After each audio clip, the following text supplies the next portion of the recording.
I often get asked, how should I pay my salespeople? And I have a couple of ideas.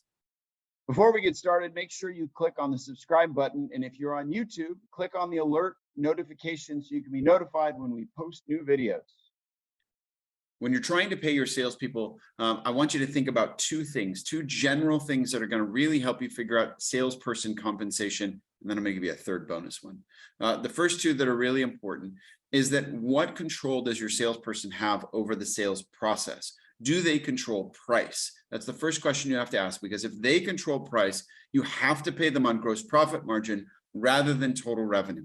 Their commissions, their incentive structures, their salaries, their whatever should be based on gross profit margins, and you have to set a floor, because the easiest thing for a bad salesperson to do is just simply lower the price and sell on lowered price. You don't want that to happen, because any lower price is not acceptable. You're going to start losing money. So if you let them control price, you have to sell on gross profit margin. If you don't let them control the price, then you have to compensate them on total revenue that they bring in.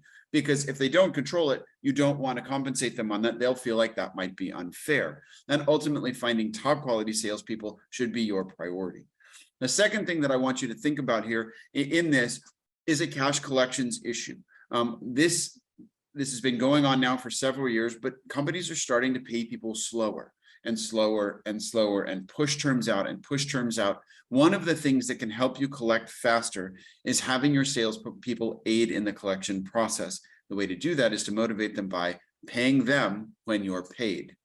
As opposed to pay them on a booking, pay them when paid. This will also help just in case you don't get paid, and maybe they sold a bad customer who's really not the right fit for you, who wasn't going to pay you in the first place. So I want you to think about A, how you pay them, and then two, when you pay them.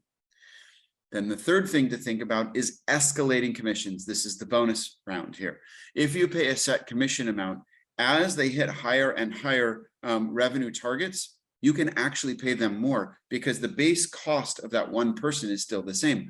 So what you want to do is escalate their percentages of commissions as they sell and increase the volume of their sales. This is going to help attract top salespeople who don't want caps on whatever they can make and don't really care about base salaries. They care about the upside. Give them as big an upside as possible and limit your downside. And that's going to make your life better. You're going to feel safer. And ultimately, you're going to retain the top A players of sales, and you're going to get rid of the C players because they're not going to like that.